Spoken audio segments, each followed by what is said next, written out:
Carré de Garches.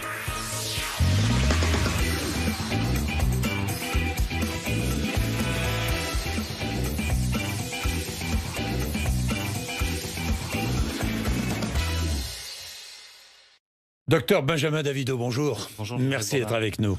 Je rappelle que vous êtes infectiologue à l'hôpital Raymond Poincaré de Garches, que vous dites ce que vous pensez d'une manière franche et directe. Nous allons faire le point sur l'épidémie, les variants, les vaccins, et notamment AstraZeneca, parce que beaucoup de questions sont posées. 22 501 nouveaux cas, 271 morts ces dernières 24 heures, 3394 personnes en réanimation, légère baisse des hospitalisations, légère hausse en réanimation.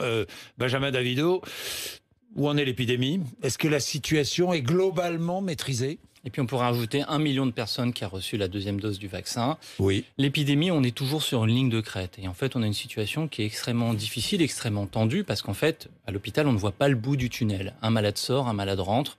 Et la réalité, c'est que malheureusement, tout pourrait basculer et qu'il faut probablement anticiper les 6 prochaines semaines. Pourquoi? Parce que c'est la période automno-hivernale, la période des maladies respiratoires infectieuses, et qu'on peut espérer, on ne sait pas, s'il y a un caractère de saisonnalité, qu'à la fin du mois de mars, début avril, on aura peut-être avec le printemps une diminution des cas, sous réserve que les variants ne jouent pas des tours. Alors justement, ne pas relever les contraintes trop tôt, dit le gouvernement. L'isolement des personnes positives passe de 7 à 10 jours, c'est bien? Oui, c'est une excellente mesure. Moi-même, je l'avais défendue parce Oui. que très clairement, on sait qu'on était passé à 7 jours pour des raisons d'abord d'incitation à l'isolement. À l'époque, on avait des difficultés pour tester massivement. Et aujourd'hui, on sait qu'il y a ce chiffre globalement de à peu près 5% des gens qui peuvent continuer à transmettre entre le 7e et le 10e jour. Et donc, c'est une sécurité supplémentaire parce qu'on n'a pas le temps d'avoir un diagnostic a posteriori de séquençage pour dire aux gens on va isoler que les gens qui ont le variant. Et donc, c'est un principe de précaution qu'on applique à tout le monde. Alors, ces variants, justement, progressent. On le sait, hier, le ministre de la Santé a donné des chiffres, 34%, je crois, de variants Absolument. anglais en France et 5% d'autres variants. Il y a le variant brésilien, sud-africain. Maintenant, il y a un nouveau variant Le californien. écossais, le californien. Enfin, Ça nous il y en donne a- envie de voyager, tout ça. Oui, ça donne. Oui, d'accord. Oui, non, mais d'accord. Pour aller attraper des variants, je suis pas certain. Mais de toute façon, c'est impossible. Alors, est-ce qu'ils sont si dangereux que cela, ces variants? Oui ou non? Alors, en vrai, d'abord, il faut différencier le variant Oui. anglais des autres variants. Pourquoi? Oui. Parce que le variant anglais, on est quasi certain qu'il n'y a aucun impact sur la vaccination en tant que telle. S'il y a un impact, c'est de l'ordre de 5%, c'est pas significatif. En revanche, pour les autres variants, il y a plus d'incertitudes et on a l'impression que ça met à mal l'efficacité vaccinale. Et donc, on se retrouve dans une situation qui est délicate pour des vaccins qui n'ont pas 95% d'efficacité. Et puis, comme vous l'avez cité, il y a d'autres variants, c'est-à-dire qu'on Oui. a l'impression que le virus a un coup d'avance. Et donc, aujourd'hui, on ne peut pas répondre à la question de l'efficacité vaccinale. Et puis, comme vous le savez, ces variants, on a l'impression, sous réserve des données de l'étranger, où la politique sanitaire n'est pas la même. Il faut rappeler la singularité de la politique française, où finalement, on n'a jamais été déconfiné. Pourquoi? Parce que le couvre-feu, c'est un confinement horaire. Et que la propagation des variants, où notamment on a dit qu'avec le variant anglais, on allait dans le mur parce qu'il y avait une augmentation de la contamination, elle s'est faite dans un pays qui est radicalement différent. Et on a l'impression que même si la contamination est supérieure, eh bien elle est moindre. Et je vais vous expliquer pourquoi est-ce qu'il y a une contamination supérieure. Parce qu'en fait, cette mutation sur la protéine d'amarrage fait que le virus va mieux s'accrocher à la cellule. Et c'est comme D'accord. si vous retiriez une clé USB. Quand vous retirez une clé USB que vous n'avez pas fini de copier, ça marche moins bien. Si vous la laissez jusqu'à la fin de l'opération, ça marche mieux et donc il y a plus de contamination. Bien, Benjamin Davido. Donc les variants, il y a des clusters avec ces variants justement, Dunkerque, le Nord, la Moselle, les Alpes-Maritimes, la région de Nice surtout. 72% des cas de variants britanniques, j'ai vu à Dunkerque, de variants anglais. Benjamin Davido, on va parler de la vaccination, mais des décisions prises. Le gouvernement a pris des décisions. D'abord, première décision, on ne touche pas on ne reconfine pas, on ne touche pas le soir aux horaires où nous sommes obligés de rentrer chez nous. C'est bien de ne pas y toucher? Alors moi, C'est une bonne décision? Moi, j'aurais souhaité que le couvre-feu soit à 19h. Pourquoi? Parce que dans les grandes agglomérations, on voit bien qu'il n'y a pas d'étalement possible de la circulation et qu'on se retrouve finalement en réalité à avoir un couvre-feu qui serait probablement plus effectif à la fois sur un plan économique s'il était placé à 19h. En revanche, le fait qu'on ne change pas la stratégie actuelle, ça me semble légitime. Il y a une véritable question qui se pose, alors qu'il y a les vacances scolaires, de ce chassé-croisé, de ce brassage des populations. Moi, Vous craignez je crains ça. Moi-même, j'avais, entre guillemets, milité pour limiter les oui. déplacements entre les régions. Parce que, d'abord, c'est pas une vue de l'esprit, indépendamment du confinement qui avait permis de limiter les déplacements. C'est que l'Italie, qui l'a appliqué en janvier lorsqu'il y a eu une recrudescence des épidémies, a bloqué la transmission entre les régions. Et comme vous le savez, aujourd'hui, en Italie, maintenant, il n'y a plus différentes zones parce que, justement, ça va mieux, parce que ce blocage entre les régions a permis de diminuer l'épidémie. Alors, justement, vous êtes favorable à des reconfinements régionaux, locaux, ou pas? Moi, je pense que c'est pas une bonne stratégie. Pourquoi ? Parce que justement, lorsqu'on avait permis ce confinement global en mars dernier, on avait protégé un certain nombre d'endroits qui étaient moins touchés. Aujourd'hui, si on reconfine localement, on va se retrouver avec un effet tache d'huile et ça va être extrêmement compliqué. Et puis des appels d'air dans des régions où ça va mieux. Je pense que ce qu'il faut être capable de faire, typiquement à Nice ou en Moselle, où on a l'impression que ça se passe plus mal qu'ailleurs, où l'incidence est très importante, c'est de faire des transferts comme on a fait pendant la première vague. Transfert de patients, de malades. Voilà, dans les zones justement qui sont les moins impactées. Et c'est pour ça qu'il faut se féliciter qu'il y a des zones où ça va un petit peu mieux et qu'il ne faut pas lever, j'ai envie de dire, toutes les restrictions là-bas parce qu'on va se retrouver avec un arroseur arrosé, alors qu'on a besoin de ces zones protégées pour aider ceux qui sont dans les situations les plus compliquées. J'habite dans une zone où ça va bien, on lève toutes les contraintes, là ça va exploser, ça risque d'exploser. Exactement. Et à ce moment, comporter tout à coup différemment. Et à ce moment-là, il faudra tout reconfiner, et donc on aura perdu notre pari. Oui, je comprends. Pas de décision avant le 8 mars, dit le gouvernement. C'est sage ou c'est risqué ? On se retrouve avec la question, ça veut dire qu'il n'y aura probablement pas de nouvelles mesures annoncées avec les vacances, et ça veut dire que globalement, il va falloir attendre patiemment, et on espère, je suis convaincu que les Français font beaucoup d'efforts face au virus, parce que maintenant tout le monde a compris que la maladie était là. Vous avez vu les températures ? Oui, Ce week-end, par exemple, il va faire 19 degrés à Paris, il va faire plus de 20 degrés sur la Côte d'Azur, et au Pays Basque ou ailleurs. Eh bien, c'est une vraie question qui est, encore une fois, est-ce que le changement des comportements lorsqu'il va faire plus chaud, est-ce qu'il y a une saisonnalité qui fait que l'épidémie va être contrôlée ? Et ça, c'est à nos collègues épidémiologistes de nous dire, de pouvoir surveiller. On a beaucoup parlé des variations de température qui pouvaient jouer un rôle sur la transmission du virus. La réalité, c'est que plus il fait froid, plus vous vivez en intérieur, plus vous êtes confiné et plus vous contaminez. Et vous savez aussi bien que moi, M. Bourdin, que 30% des contaminations se font dans le milieu intrafamilial ou avec les amis.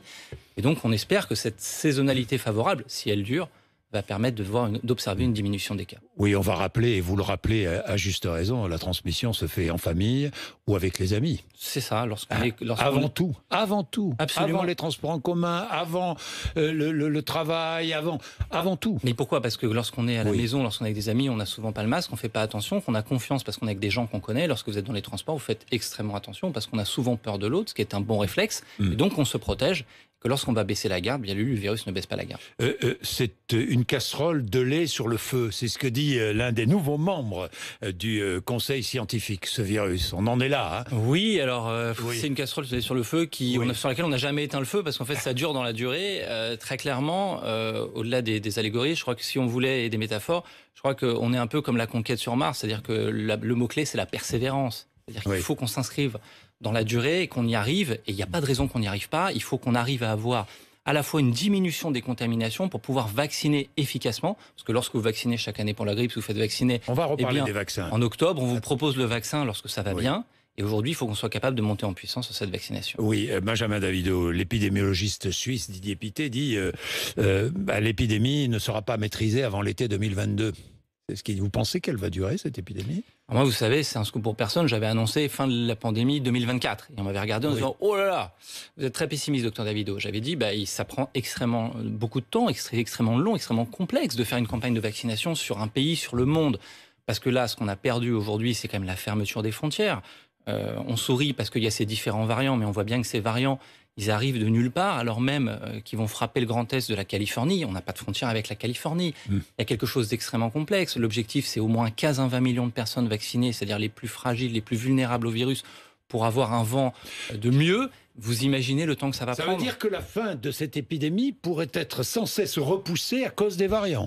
Alors ça, en effet, c'est une possibilité. Moi, je suis quelqu'un d'optimisme, mais pas naïf. C'est-à-dire qu'on sera capable de faire ce qu'on fait pour la grippe, c'est-à-dire faire des vaccins multivalents, c'est-à-dire on va mettre plusieurs variants au sein d'un vaccin. On sait que ces vaccins technologiques nous permettent justement d'avoir un coup d'avance en modifiant et en mettant plusieurs variants au sein d'une vaccination.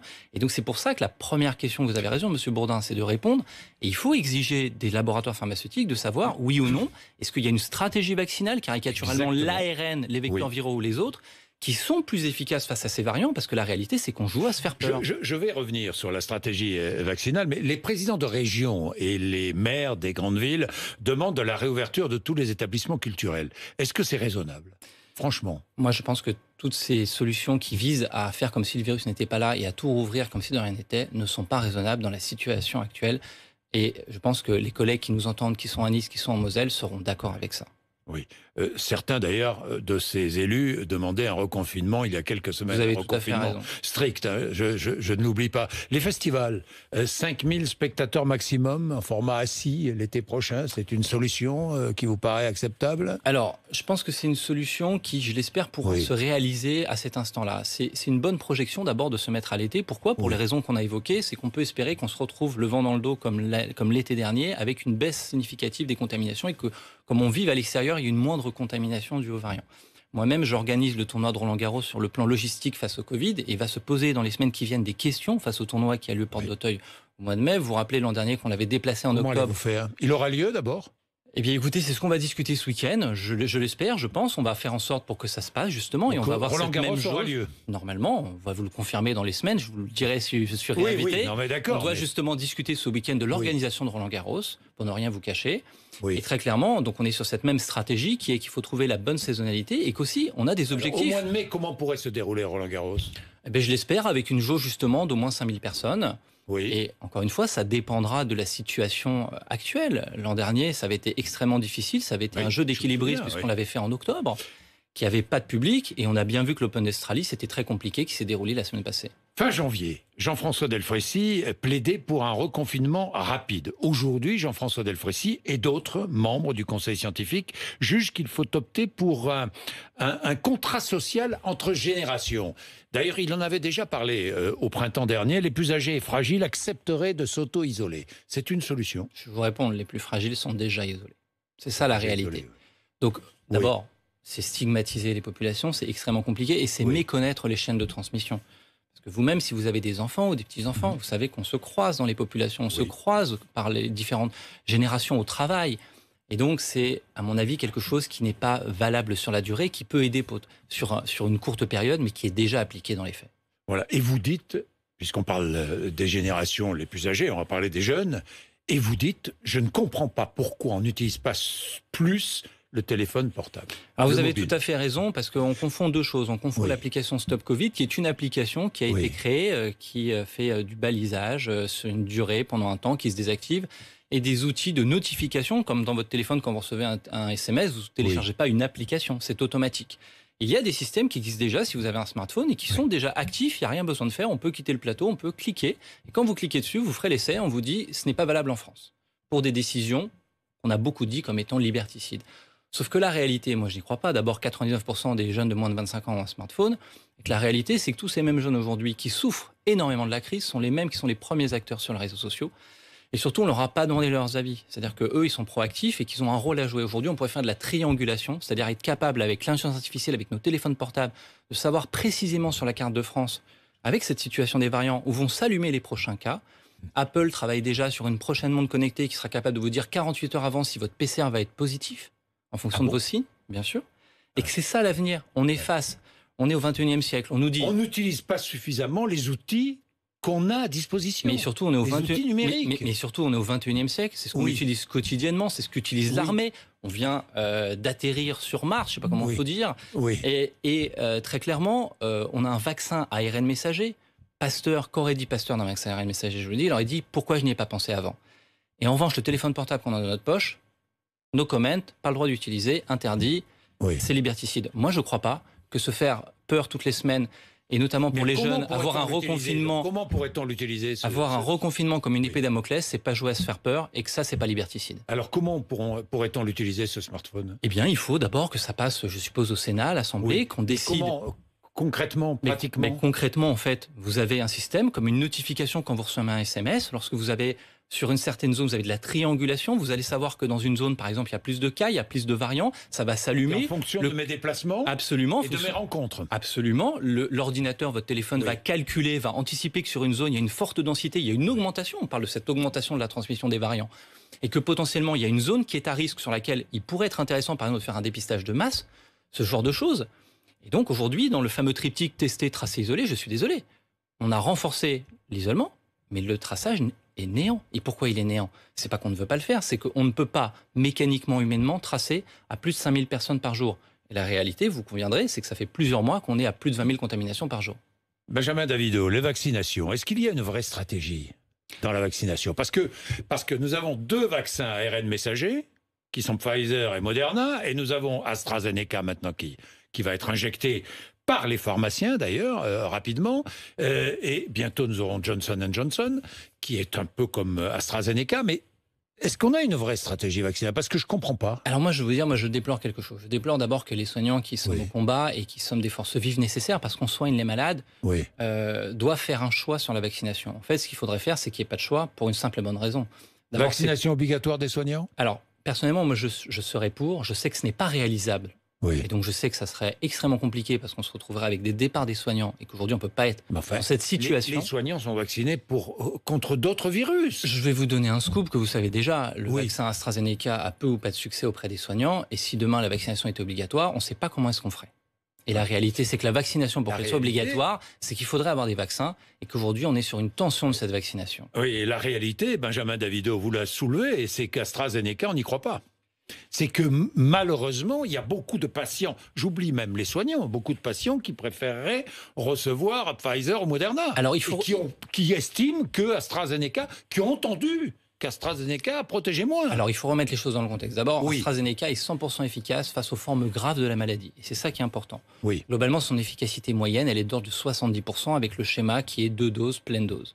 Pour des raisons qui m'échappent, il y a eu une erreur lors de l'essai clinique et on a fait une demi-dose puis une pleine dose et l'efficacité est montée à 90%, mais ce schéma n'a pas été retenu car il n'y avait pas assez de personnes pour pouvoir conclure à une efficacité statistique.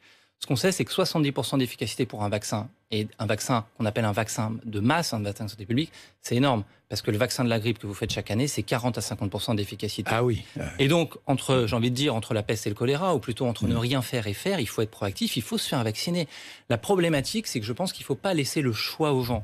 Et le choix aujourd'hui qui s'opère à l'hôpital n'est pas logique, parce qu'il y a quelques semaines, on a vacciné des administratifs avec le vaccin Pfizer pour des gens qui ne soignent pas.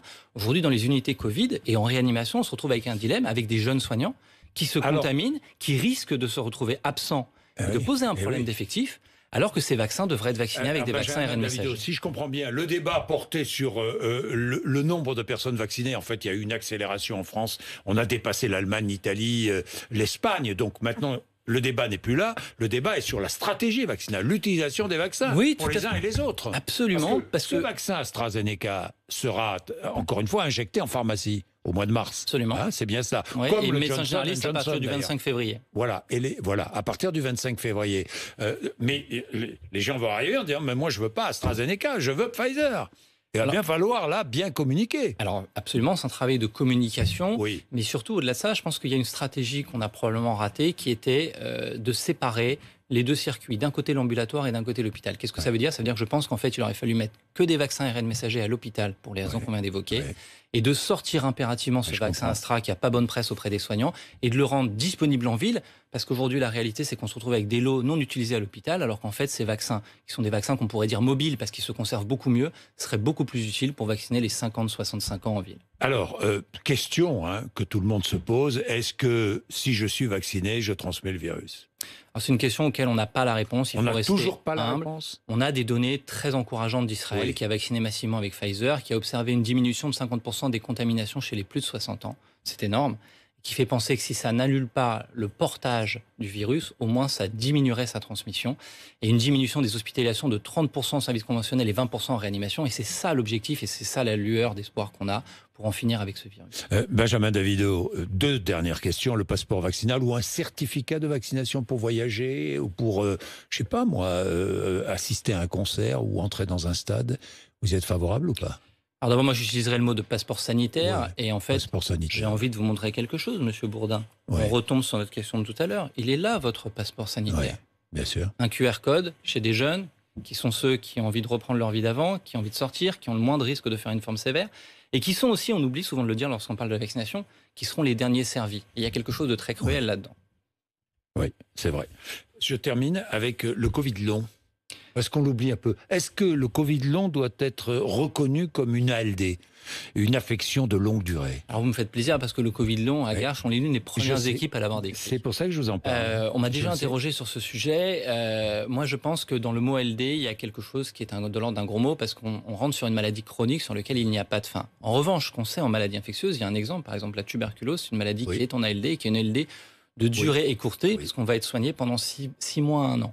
Et donc, en effet, on pourrait imaginer plaider pour une prise en charge de ces malades, à la fois pour la reconnaissance de la maladie, et pour une durée déterminée. Et je pense que ça serait une bonne chose. Et ça me fait penser qu'il faut rappeler aux jeunes que se faire contaminer, ce n'est pas rien et qu'on peut être jeune, pas forcément faire une forme sévère. Vous-même, vous avez été contaminé. Absolument. Et j'étais contaminé. Sérieux. Ça a été sérieux et il y a beaucoup de gens aujourd'hui qui sont jeunes et qui ont un Covid long. Et tout le paradoxe, c'est que ces gens qui ont un Covid long sont souvent des gens de moins de 40 ans, en bonne santé, plutôt sportifs. Et donc, on parle souvent que des décès et que des hospitalisations. Mais malheureusement, on peut aussi avoir des séquelles et avoir fait une forme bénigne. Merci beaucoup, docteur Benjamin Davido, d'être venu nous voir ce matin sur RMC et BFM TV. Il est 8h54.